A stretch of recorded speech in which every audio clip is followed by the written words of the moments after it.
The Holy Gospel is written in the 16th chapter of St. Matthew, beginning at the 13th verse.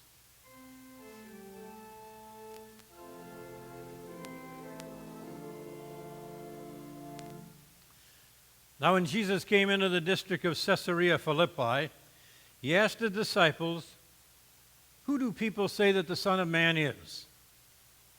And they said, some say John the Baptist, others say Elijah, and others Jeremiah or one of the prophets. And he said to them, "But who do you say that I am?" Simon Peter answered, "You are the Messiah, the Son of the living God."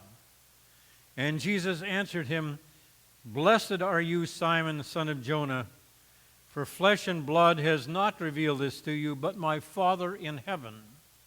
And I tell you, you are Peter, and on this rock I will build my church, and the gates of hell shall not prevail against it. I will give you the keys of the kingdom, and whatever you bind on earth shall be bound in heaven, and whatever you loose on earth shall be loosed in heaven." Then he sternly ordered the disciples not to tell anyone that he was the Messiah. Here ends the gospel for the day.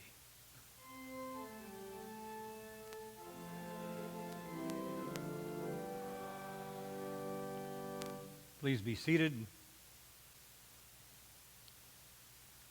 I know I've used this illustration before, so I'm not getting senile and just repeating myself. But probably some of you haven't heard it, and I think it's such a poignant story. When I was teaching high school in Maui at Seabury Hall, we had an introduction from a group that did the ropes course. Some of you are familiar with ropes course. It's a way of doing team building within corporations or schools or any group of people that works with each other. It is to develop trust and the idea that we are very tightly bound as a group and we are working for the same ends. And so the ropes course is one of the things that was used and is still used today. Team building in corporations is still a big business with a lot of companies. Well, we were doing the ropes course, and one of the things that we do, I'll start with one that worked. And one of the things that they have about 10 people lay down, and they take the first person, lift them up, and put them on the arms and the legs of a person who's bracing them up. And then they pass them down the line. And you're supposed to develop some kind of trust that they're going to deliver you safely from person to person and get you through. Now, there is another exercise whereby you tie a rope between two trees, and then you walk across that rope. It's only about 10 feet. But below you are the group of people that are part of your group, and they lock hands on either side of the rope, beneath you, which would probably be about 5 feet then, and they tighten up their hands and arms so that if you fall, they'll catch you and you won't hit the ground. So I started walking on my exercise and crossing the rope, and I lost my balance. And I started feeling myself falling over. And what I heard from below is say, "Look out, he's falling, let's get out of here." They got out of there. I hit the ground really hard. It didn't make me trust anybody at all. And as a matter of fact, when they were doing the rappelling down the road and somebody was holding the rope up, tied to your body, I decided not to participate in any more activities. I didn't want to fall any higher than 10 feet. There's a software company called Quickbase that has solicited from people that have tried various kinds of team building to submit some of the silly things that have happened as far as team building. One of the things that they referred to is they got a group together. It was a group that was leading them. And one of the first exercises they had, the leader got up and say, well, you've been with each other now for a couple hours.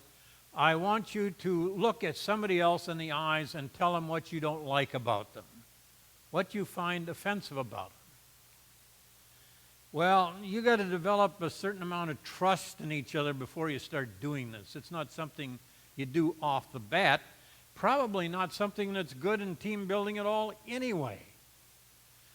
But that only lasted a few minutes, and everybody got angry and walked out. There was another group that went to a horse farm. This was interesting. And they said you learn to develop communication by learning how to talk to a horse. I know how to talk to a horse. All you do is bring a carrot, and they like you right off the bat. But this person said horses communicate, and you have to look very closely at their eyes and the way they move. And they had all kinds of illustrations of what a horse was saying to you. When my wife was alive, she had somebody came in that believed you could talk to a horse. The horses talk to you. And she paid very good money to have that person come. And that person did ask me if I wanted to communicate with the horses. And I said, not particularly. I don't think they communicate all that well, other than eating out of your hand if you bring them something to eat. And she said, well, would you like me what the horse told me about you? And I said, well, not particularly. Well, she said, I'm going to tell you anyway. What the horse said about me was not right. Then there was another group that said they had, when they sat down, the group, the leader had them think about going over the ocean and coming to an island where there were all kinds of dolphins. And then they showed them a number of pictures, a number of movies with dolphins in them, and how dolphins communicated. I didn't know that dolphins communicated, but I don't know what their leadership skills would be anyway. But it's kind of interesting the lengths people go to try and do some kind of team building. Well, that's exactly what Jesus was doing in our lesson today from Matthew. His task was to get this group of close apostles together and develop a team that would change the world. That's pretty impressive. And today's illustration comes from a Bible verse that's very familiar. It's even more familiar in the Catholic Church that uses it as a basis for declaring that that Peter was the first pope, and he passed on that role throughout all the generations. Very, very, very, very sacred passage for the Catholic Church. But it's an effective passage for all of us. Jesus took his apostles to Caesarea Philippi. Now, that doesn't make any sense. That doesn't have any significance to you, except that Caesarea Philippi was one of the places that had the most pagan temples. Temples dedicated to the gods of the Romans. And there is a cave there from the beginning with all kinds of inscriptions painted in tribute to foreign deities, like Echoes and Hermes and Pan. Pan was the god that was half man and half goat, and was a sacred person as far as Caesarea Philippi was concerned. And so Jesus starts his team building by asking the first question: who do people say that I am? In the midst of all this pagan stuff, Jesus said, who do you say that I am? And the apostles, okay, well, some people say that you are John the Baptist. Some say that you are Elijah, Jeremiah, one of the prophets. Now, this wasn't insulting. It was saying, well, the people around you recognize that there's something special about you, but they really don't know what it is. And then Jesus asked the question of Peter that he asks of us, but who do you say that I am? Who do you say that I am? And there was a pause. Some didn't want to respond to that. Really don't know yet. You're something special, miracle worker, what can we say? But Peter, this guy that was not so intelligent, said, you are the Son of the living God. You are the Son of God. You're the Son of Man. Equated him with God. You have answered rightly. And this is where we start. And it's the place we have to start as a Christian church. If we don't get this question right in our own minds and understand that Jesus is the reason not only for the season of Christmas, but for our existence in our church, we're not going to go anyplace. The many things that the church does are fine. We have our social obligations to do. We have to work for justice and peace. They're all well and good. But first of all, we understand what our relationship is with Jesus Christ. That's the beginning. And in the church, we try to rally around that.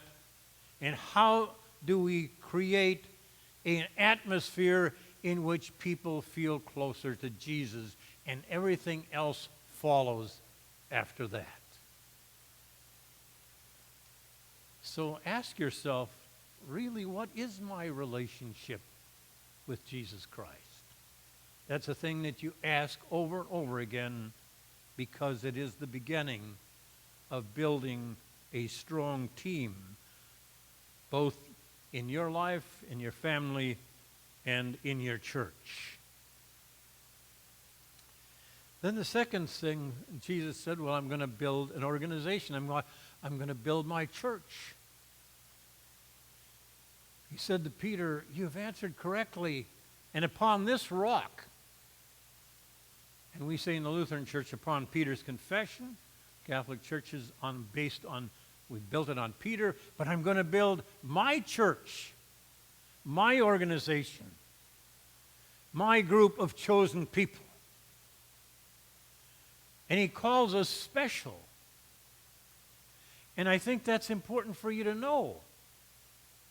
You are chosen by Jesus to be a part of his church. Now there's a thin line between feeling pride and getting arrogant. We should feel proud that we are a part of this church, but if we start to become arrogant about it and nobody else quite does it like we, then we're running into problems. But never be ashamed to be a part of the church or to say the name of Christ, because he said that was important. And we work together. No one is excluded.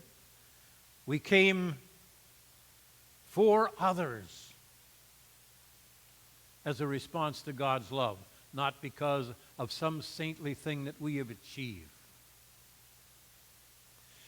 I don't know, those of you who are football fans remember when the New England Patriots began to come to significance as a team and had that amazing run of success.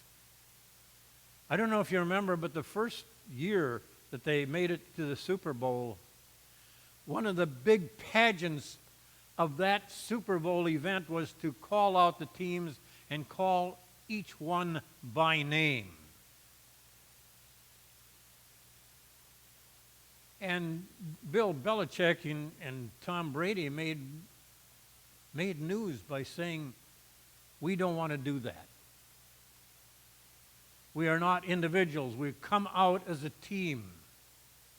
There is no position that is more important than any other. because we are only as strong as our weakest link. And you remember they won the Super Bowl that year. Not only that, but they started a string and a dynasty that has not been equaled. Isn't that the way a team should work? And to say in the church, we are not individuals, we are a team. And we work together and we support each other in all the things that we do. And one position isn't necessarily more important than another, as long as we unite around the center, Jesus Christ.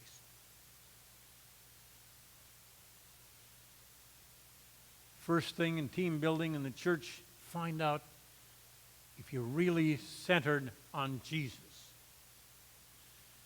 Then understand that He came and started an organization and called you as individuals to become a team,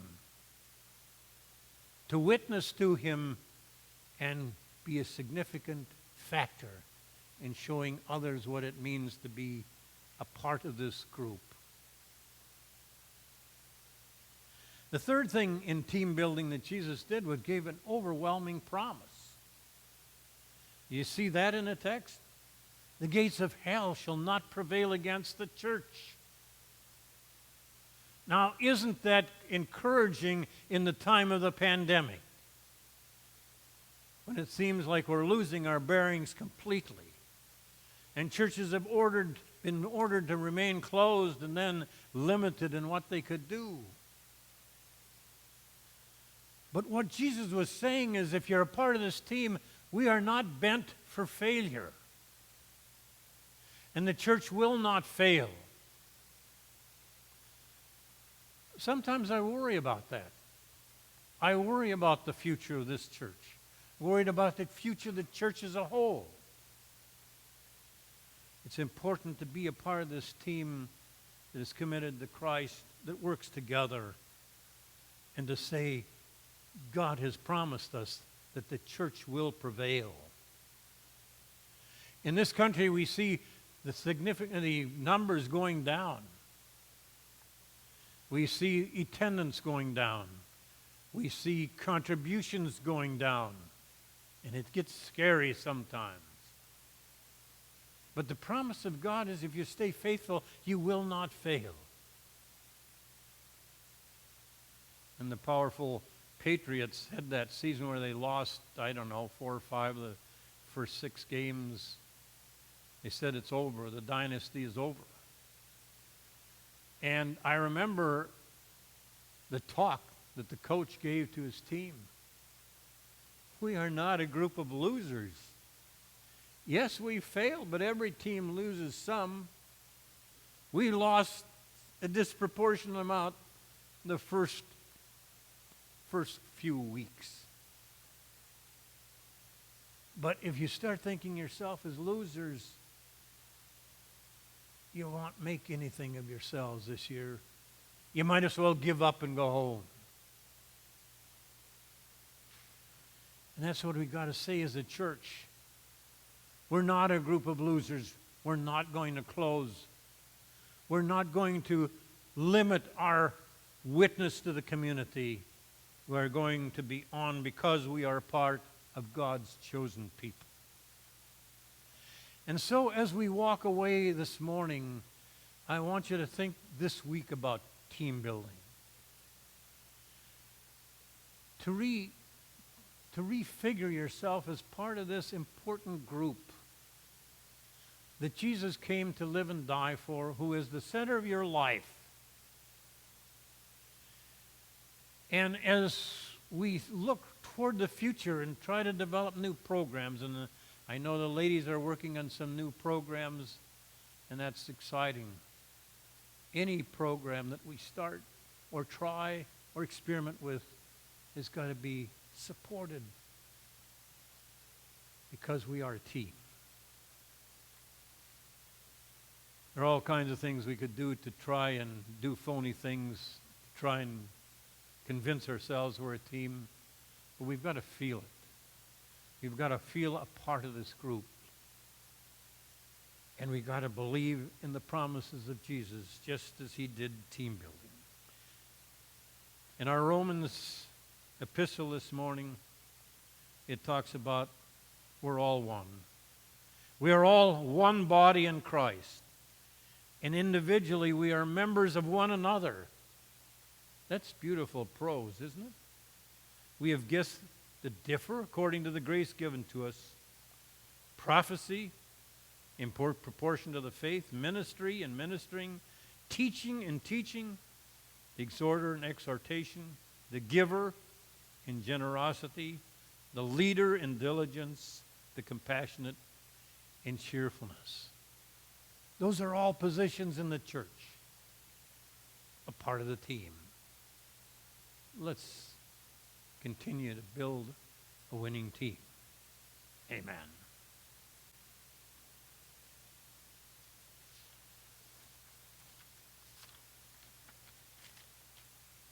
Sermon hymn, There's a Wildness in God's Mercy, 158. Stand if you are able. 158.